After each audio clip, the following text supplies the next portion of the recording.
लोकतंत्र खतरे की घंटी वो लोग बजा रहे हैं जिन लोगों ने अपने अपने पार्टियों में लोकतंत्र खत्म करके सिर्फ और सिर्फ वंशवाद को शुरू कर दिया। जितने लोग आए उतने भी इनके साथ नजर नहीं आए। किस बात की विपक्षी एकता? लालू प्रसाद यादव जी ने इशारा कर दिया कि कांग्रेस की बात उनसे होती है, नीतीश कुमार से नहीं। और हंसते हंसते लालू जी की हर हंसी में कुछ न कुछ राजनीतिक बात होती है। हंसते हंसते उन्होंने कांग्रेस की तरफ कह दिया कि राहुल जी आप तैयारी करें, दूल्हा तो आप ही हैं, हम सब बाराती हैं। माननीय नरेंद्र मोदी की उपलब्धि है कि उन्होंने भ्रष्टाचार के खिलाफ इतनी बड़ी मुहिम छेड़ी हुई है कि अपने अपने भ्रष्टाचार को बचाने के लिए, अपने अपने वंश को बचाने के लिए धूर विरोधी भी साथ में बैठे। जनता को तो पता भी नहीं है कि इतने बड़े बड़े लोग, तथाकथित लोग जो अपने आप को कहते हैं कि हम तो दुनिया पलट देंगे, वो एक साथ बैठे हुए हैं। इस देश में किसी को भी 23 तारीख की इस मीटिंग से देश की आम जनता को कुछ असर नहीं पड़ रहा है। 2014 के लोकसभा चुनाव के बाद नीतीश कुमार ने मन ही मन ये कसम खाई थी कि नरेंद्र मोदी को कभी ना कभी गद्दी से उतारेंगे। इसके लिए उनके अंदर बेचैनी जो है वो पिछले 9 साल से देखी जा रही है, कभी बीजेपी कभी आरजेडी। और अब विपक्षी एकता वो करना चाह रहे हैं, जिसमें बहुत हद तक सफल भी होते दिख रहे हैं। बीजेपी से हम प्रतिक्रिया लेंगे। बीजेपी के युवा नेता कुंतल कृष्णा हमारे साथ मौजूद हैं। एक सप्ताह पहले ही इन्होंने बीजेपी ज्वाइन किया है। और आपकी जानकारी के लिए आपको बता दें कि कांग्रेस में इन्होंने करीब 2 दशक से अधिक का अपना समय दिया है। बीजेपी बेचैनी में है, विपक्षी एकता हो रही है। 17 बड़े दल इस देश के, इसमें कई मुख्यमंत्री, कई पूर्व मुख्यमंत्री नीतीश कुमार के बुलाने पर पटना पहुंच जाते हैं। बीजेपी तो अब परेशान हो गई है कुंतल, इस बात को आप मान लीजिए। और आपको भी शायद अब लग रहा होगा कि कांग्रेस ही ठीक था। देखिए, जितने लोग आए उतने भी साथ नहीं गए।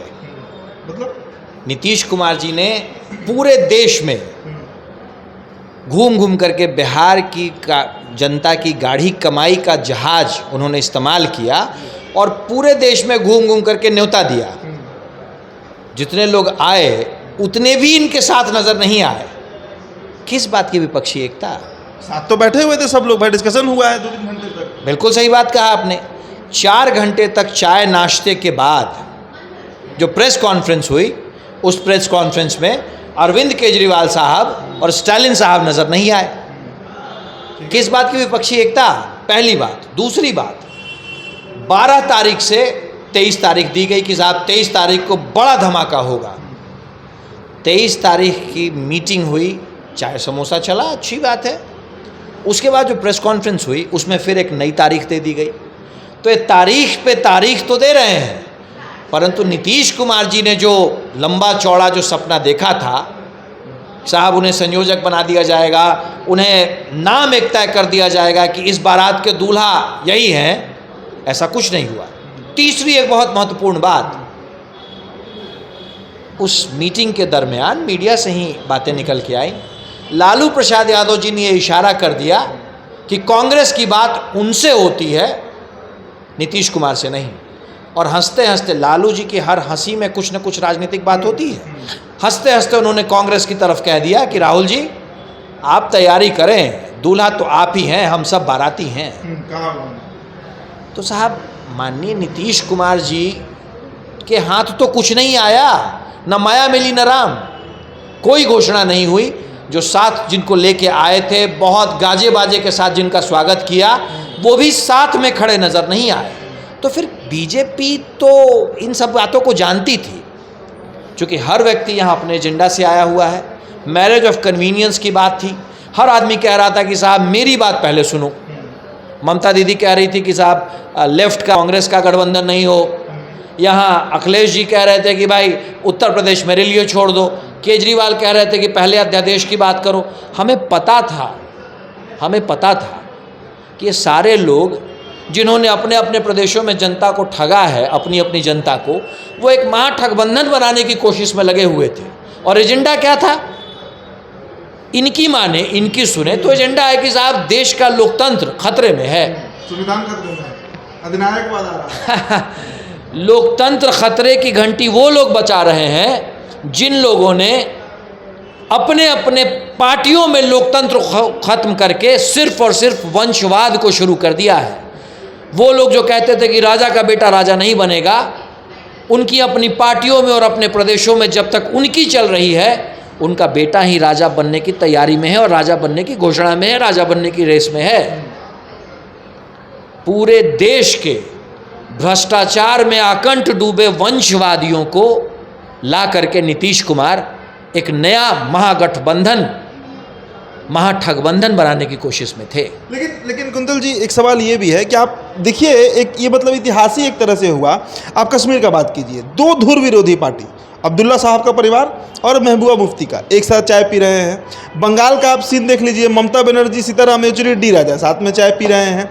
केजरीवाल, राहुल गांधी एक दूसरे से मुस्कुराकर बात कर रहे हैं। तो इस तरह का दृश्य भी तो देश में पहली बार देखने को मिला है। ये तो नीतीश कुमार की उपलब्धि है ना। कल जो हुआ वो सिर्फ और सिर्फ अगर किसी की उपलब्धि माने तो भारतीय जनता पार्टी और इस देश के प्रधानमंत्री माननीय नरेंद्र मोदी की उपलब्धि है कि उन्होंने भ्रष्टाचार के खिलाफ इतनी बड़ी मुहिम छेड़ी हुई है, उन्होंने वंशवाद के खिलाफ इतनी बड़ी मुहिम छेड़ी हुई है कि अपने अपने भ्रष्टाचार को बचाने के लिए, अपने अपने वंश को बचाने के लिए, अपनी अपनी डायनेस्टी को बचाने के लिए धुर विरोधी भी साथ में बैठे थे। एजेंडा सिर्फ एक है, भारतीय जनता पार्टी को हराना है। क्योंकि भारतीय जनता पार्टी ने मुहिम छेड़ी हुई है भ्रष्टाचार के खिलाफ, वंशवाद के खिलाफ और हर उस व्यक्ति के खिलाफ जिसने अपनी गरीब जनता का खून चूसा है, जिसने अपनी गरीब जनता को ठगा है। क्या लगता है अब 2024 में कितना बड़ा चैलेंज बीजेपी को, जो बीजेपी की तरफ से भी देखा जा रहा है कि भले ही बिहार बीजेपी तो इस पर बोल रही है, दिल्ली चुप बैठा हुआ है। कोई भी बड़ा नेता, जेपी नड्डा कहिए, अमित शाह कीजिए कहिए, नरेंद्र मोदी कहिए, राजनाथ सिंह कहिए, मतलब जो दिल्ली में हैं लोग, जो केंद्र सत्ता में, बिल्कुल चुप्पी साधे हुए हैं इस विपक्षी एकता पर। डर गए हैं या ओवर कॉन्फिडेंस में हैं? भाई, बोला उस मुद्दे पे जाता है जो महत्वपूर्ण हो। बिहार में चूंकि ये सारा का सारा महाठगबंधन बनाने की कवायद चल रही थी, तो ये एक इवेंट है जो कि बिहार के लिए इम्पॉर्टेंट है। इतने सारे राजनीतिक लोग जिन्होंने अपनी अपनी जनता को ठगा है, एक साथ बैठे हुए हैं, तो बिहार के लिए इम्पॉर्टेंट है। तो बिहार बीजेपी इस पर कुछ अपनी व्यक्ति राय बता रही है, परंतु देश भर में तो इसका कहीं से कोई रिएक्शन ही नहीं है। देश भर में ये बिल्कुल ही इम्पॉर्टेंट नहीं है पूरे देश की राजनीति के लिए। इसीलिए दिल्ली की भारतीय जनता पार्टी और पूरी दिल्ली चुप बैठी हुई है। क्योंकि भारतीय जनता पार्टी की सेंट्रल लीडरशिप को पता है, केंद्रीय नेतृत्व तो इस बात को जानता है कि जो पूरी कवायद चल रही है इससे कुछ नहीं होना जाना है।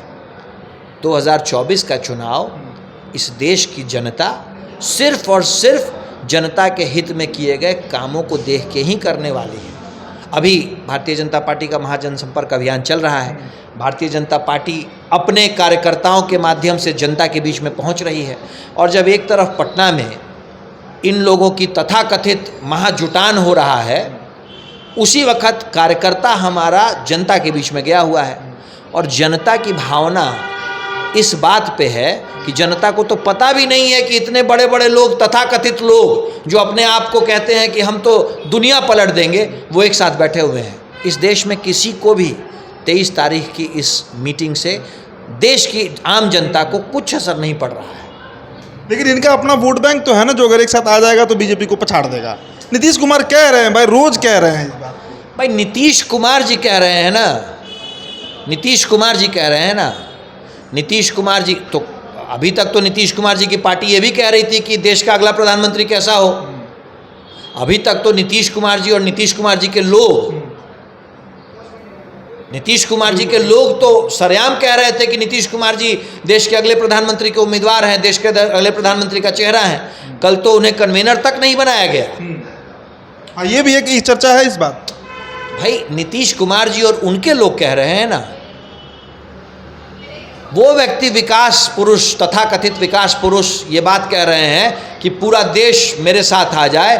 जो 20 साल राज करने के बाद स्थिति ये है कि उनके अपने मंत्री इस बात को कहते हैं कि साहब, बिहार में बेसिक इंफ्रास्ट्रक्चर नहीं है न्यू एजुकेशन पॉलिसी लागू करने के लिए। और 20 वर्ष से माननीय नीतीश कुमार बिहार में राज कर रहे हैं। लेकिन लालू यादव की अगर बात कीजिए तो उन्होंने बड़ा मस्खरे टोन में, जो उनका एक रहता भी एक अंदाज है लालू यादव का, उन्होंने कहा कि पूरी तरह हम फिट हो चुके हैं और 24 में अब नरेंद्र मोदी को फिट कर देंगे। मैं भगवान से प्रार्थना करता हूं कि लालू जी की तबीयत ठीक रहे, लालू जी की तबीयत ठीक रहे, हम लोगों के गार्जियन की तरह हैं, वो स्वस्थ रहें।